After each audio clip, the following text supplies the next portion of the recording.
नमस्कार, मैं सना सिद्दीकी और आप देख रहे हैं क्राइम न्यूज। Breaking news. प्रशासन ने जो नोटिस जारी किया है वे तत्काल निरस्त किया जाना चाहिए। उक्त भूमि डायवर्शन होकर रहवासी मकान निर्मित होकर कॉलोनी में परिवर्तित हो चुकी है। अब जमीन मालिक वे खुद हैं, ना कोई किराएदार है और ना किसी तरह का अतिक्रमण है। 25 सालों से निवासरत अगर जमीन का कोई विवाद है तो संबंधित कॉलोनाइजर को नोटिस दिया जाना चाहिए, ना कि रहवासियों को। 1993 में एक बार जमीन विवाद का मामला सामने आया था। उस समय कोर्ट में निपटारा हो चुका था। हालांकि उस निपटारे को वर्तमान में न्यायालय में छिपाया गया, जिससे ये स्थिति बनी है। ये अफसोस की बात है कि कोविड काल में प्रशासन आनन फानन में नोटिस जारी कर रहे हैं।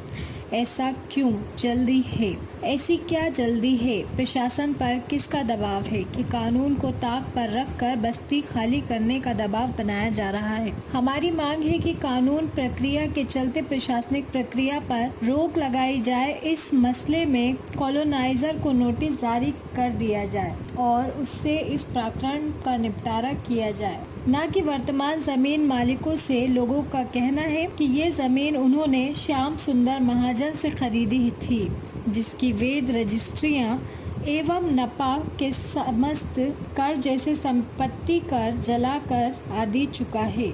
यदि लोग करीब 25 साल से रह रहे हैं। आप देख रहे हैं खरगोन से क्राइम रिपोर्टर अब्दुल हफीज खान की रिपोर्ट।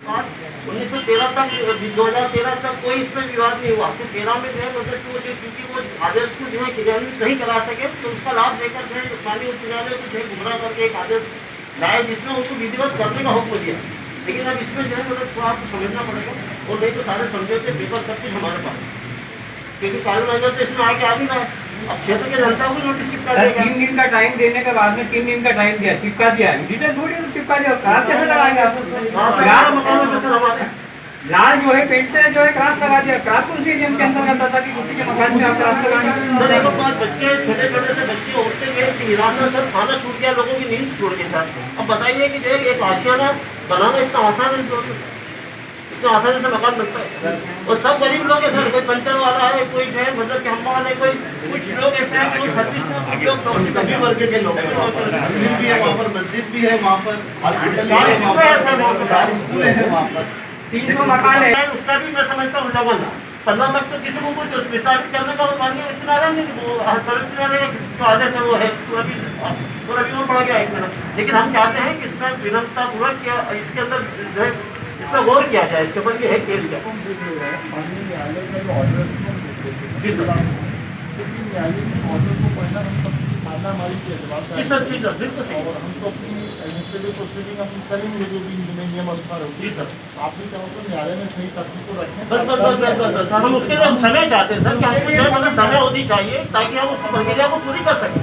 न्यायालय के बिल्कुल अधीन है बिल्कुल, उसके पालन की जो है मतलब की एक नोटिस जारी किया है, जिसको लेकर नगर वासियों में पूरा मामला ये है कि आज से करीब 25-30 साल पहले हमने ये ज़मीन जो है खरीदी थी, और बाकायदा इसकी रजिस्ट्री हमने करवाई है, और ज़मीन हमने श्याम महाजन कैश केमिस्ट वालों से और उनके जो भी पार्टनर से उनसे खरीदी है। तब से लेके आज तक हम जो है इस ज़मीन पर रह रहे हैं। हमारी स्कूल है, हमारी दुकानें हैं, हमारे घर है, मकानात हैं, यहाँ लोग रहते हैं, और बाकायदा जो है मतलब हम उसकी संपत्ति कर भी भरते हैं, जो भी टैक्सेस हैं वो सब अदा करते हैं, हमें मिल रही है।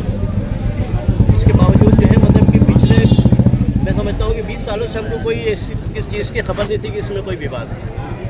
1913 में पहली बार पता लगा कि ज़मीन में कुछ विवाद है।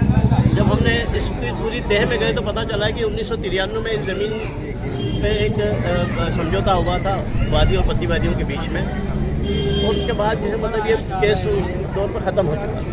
लेकिन माननीय उच्च न्यायालय के आदेश को शायद यहाँ पर वो क्रियान्वित नहीं करवा पाए, तो जिसकी वजह से उन्होंने 20 साल बाद इसका जो है मतलब कि लाभ लेकर एक कोर्ट से फिर पुनः जो है मतलब कोई आदेश लेकर आएगा, जिसमें माननीय उच्च न्यायालय का जो एक समझौता है उसको शायद मैं ऐसा मानता हूँ कि उसको छुपाकर और तथ्यों को छुपाकर इन्होंने लिया है। इसके बावजूद भी हम समझते हैं कि जो भी कुछ है वो हमारे, और हमने तो ये ज़मीनें पैसे उस ज़माने के जो भी थे खरीद के लिए हमने।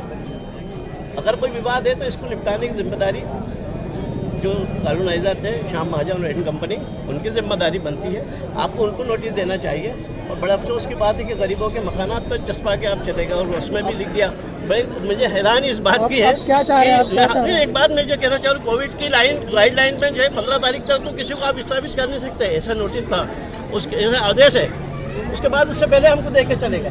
और अरे कितने आनंद फाना, ऐसी क्या जल्दी है, किसके दबाव में ऐसा काम हो रहा है कि जिसकी वजह से जो है मतलब कि आप जो है नियमों को और जो है मतलब कि कानून को ताक में रख के इस तरीके से आवाम को जो है प्रताड़ित करने का काम हो रहा है। करते हैं हम मांग करते हैं कि इस काम के लिए जैसा आपने नोटिस दिया है, सबसे पहले इसको तुरंत निरस्त किया जाए और जो है इसको कानूनी प्रक्रिया में, इस पूरे केस को कानूनी प्रक्रिया में जब तक कानूनी प्रोसीजर चलता है उस तक जो है इसको जो है मतलब कि कोई किसी को विस्थापित ना किया जाए, किसी को जो है मतलब परेशान ना किया जाए और उनको बड़ी बड़ी मोहलत दी जाए।